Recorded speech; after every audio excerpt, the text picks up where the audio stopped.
I've made a fool of myself. Albert Einstein wrote these words in a private letter that wasn't discovered until decades after his death.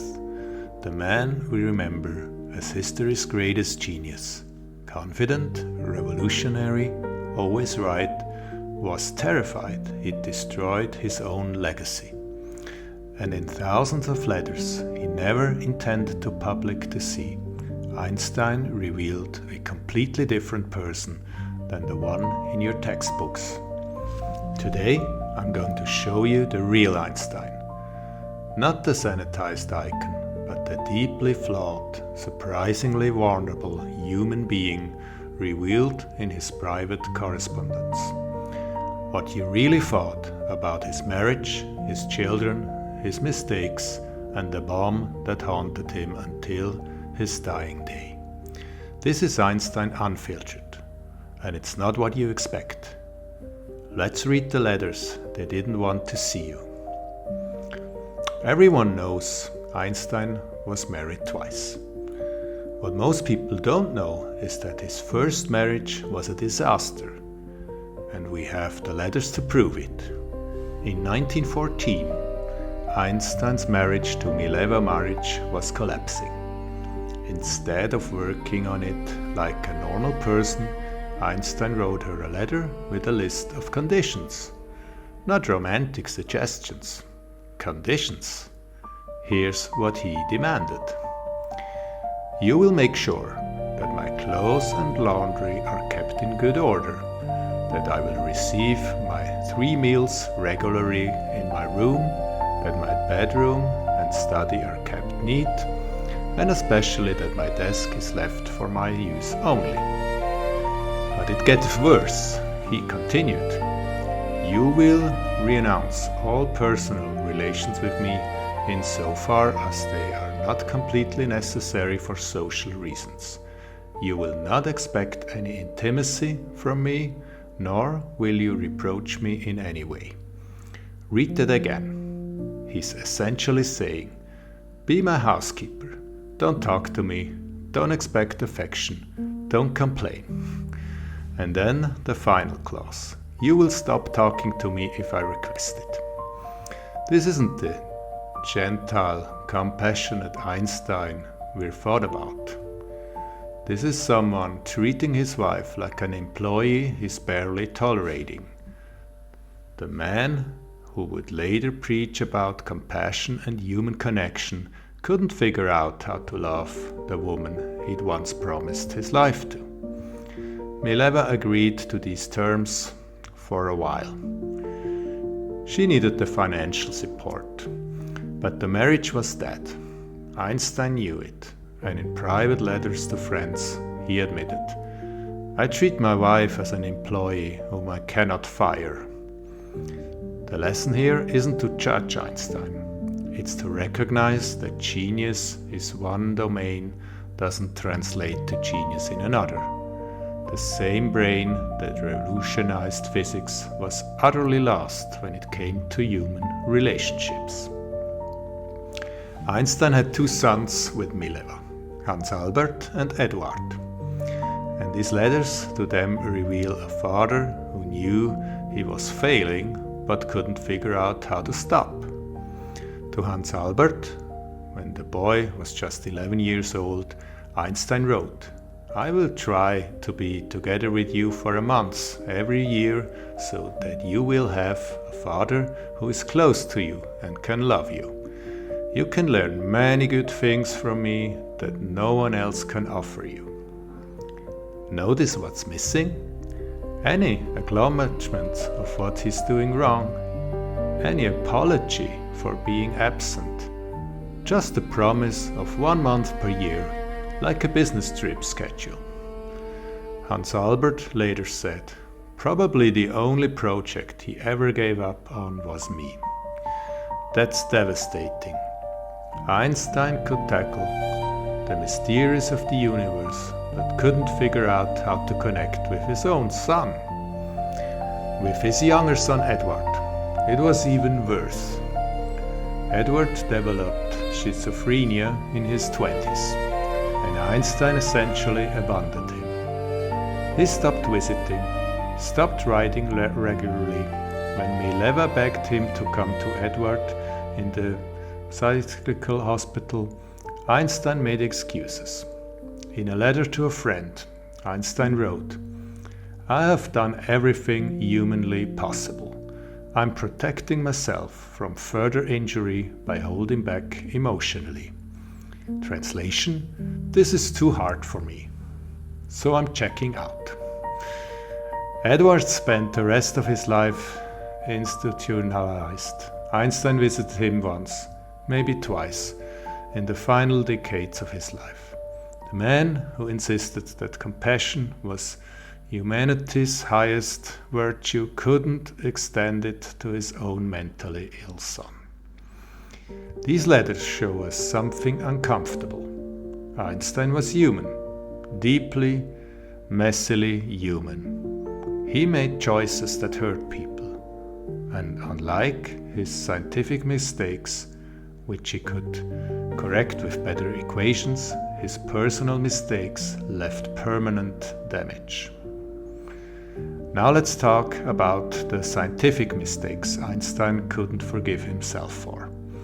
In private letters to colleagues, he called it his biggest blunder, and he wasn't talking about relationships. When Einstein developed general relativity in 1915, his equations predicted something disturbing. The universe wasn't static. It was either expanding or contracting, but everyone knew the universe was eternal and unchanging.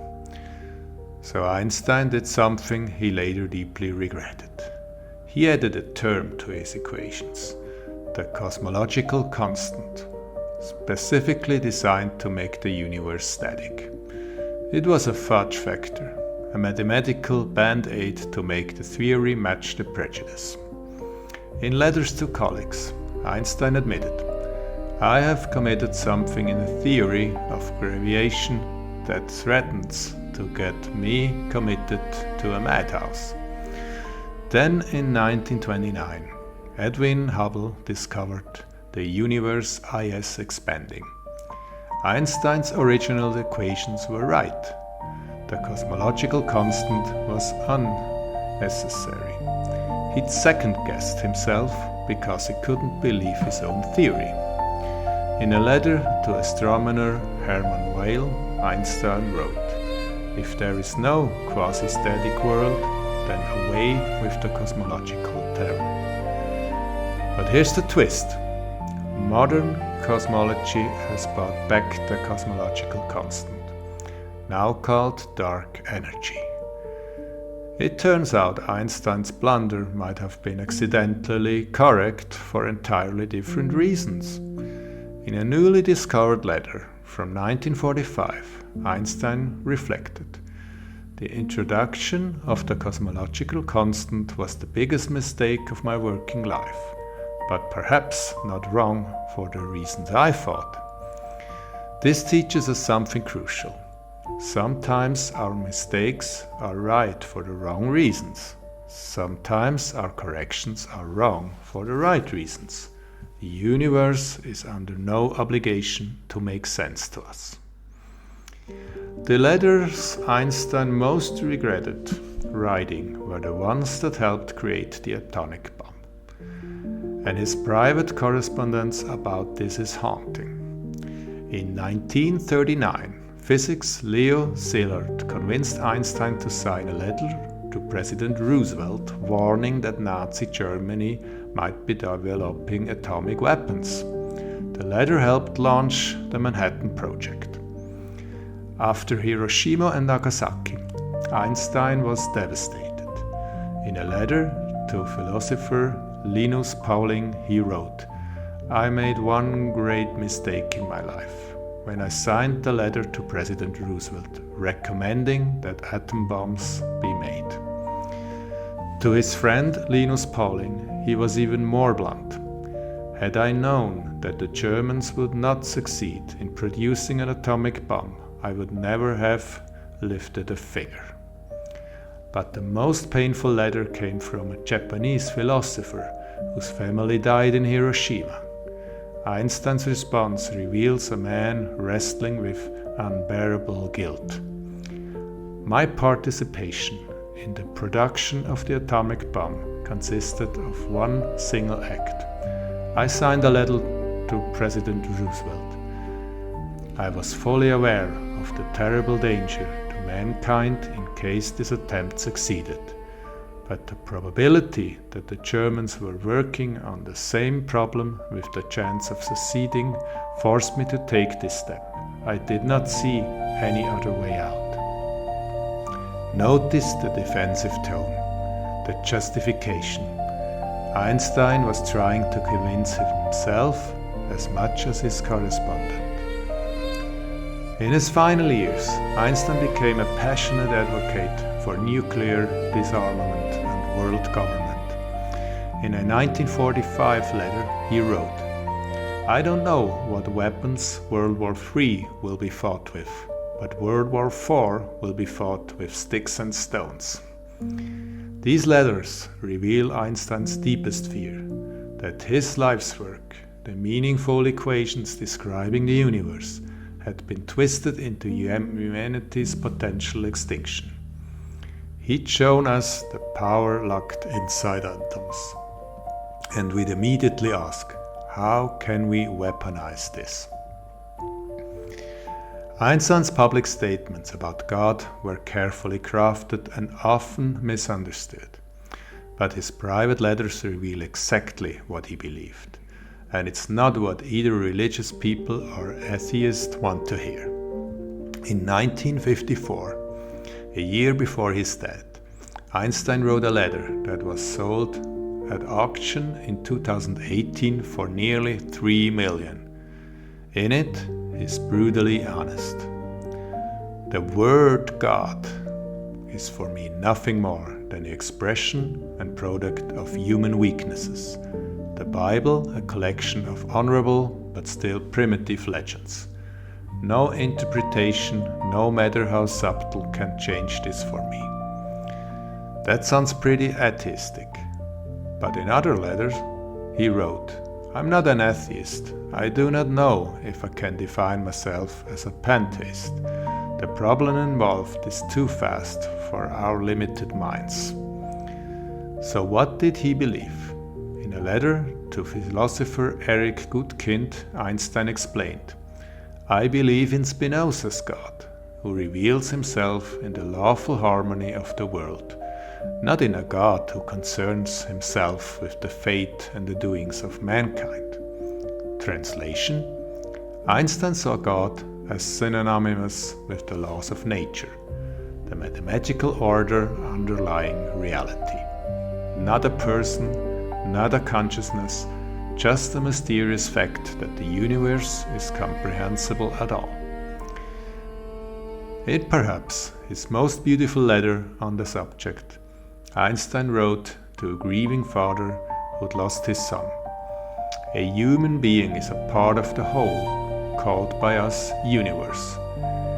He experiences himself, his thoughts and feelings as something separate from the rest, a kind of optical delusion of his consciousness." He wasn't offering traditional comfort. He was offering perspective. Your son wasn't separate from the universe. He was a temporary pattern in the cosmic flow. Death isn't loss, it's transformation. Comforting? Maybe not. Profound? Absolutely. Here's what biographies usually skip. Einstein had multiple affairs, and the letters prove it. Before marrying his second wife, Elsa, he was simultaneously involved with her and her daughter Ilse. Yes, his future stepdaughter. In a letter to Ilse, Einstein wrote, "I will love you as much as I can, but I also do not want to disturb Elsa's life." He was essentially proposing a triangle. Ilse declined. Einstein married Elsa instead, and then proceeded to have affairs throughout his marriage too. Letters discovered in 1990s revealed Einstein had at least 6 mistresses during his second marriage. Elsa knew. In letters to friends, she wrote with remarkable pragmatism, "Albert is a man who needs solitude. He also needs the admiration of women. I have accepted this." Should we judge Einstein for this? That's not the point. The point is that the letters reveal a man far more complicated than the kindly grandfather figure of popular immigration. He was capable of revolutionary thought and callous behavior, of cosmic compassion and personal cruelty, of seeing the deepest truth about the universe while remaining blind to the simplest truth about human relationships. So what do Einstein's last letters really tell us? They tell us that genius is not the same as goodness, that brilliance in one domain doesn't guarantee wisdom in another, that the same brain that could revolutionize physics could be utterly lost in matters of the heart. But they also tell us something more hopeful. Einstein knew his flaws. His letters show a man constantly aware that he was failing the people who loved him, constantly guilty about the bomb, constantly second-guessing his scientific choices. In one of his final letters, Einstein wrote, "I have become an old man who is known primarily because he doesn't wear socks to dinner." Even at the end, he had perspective. He knew that fame is fleeting, that equations matter more than celebrity, and that ultimately we're all just temporary patterns in the cosmos trying to understand ourselves. The real Einstein, the one revealed in these letters, is more valuable than the myth, because the myth is untouchable, but the real Einstein, with all his failures and guilt and complicated humanity, is someone we can actually learn from. Not just how to think, but how to live, how to wrestle with mistakes, how to keep questioning even when we're celebrated, how to remain humble even when you're called a genius. If these letters changed how you see Einstein, subscribe to Einstein's Mind. We're uncovering the human stories behind the equations, the messy, complicated truth that textbooks ignore. Until next time, remember, even Einstein was just human, and somehow that makes his achievements even more remarkable.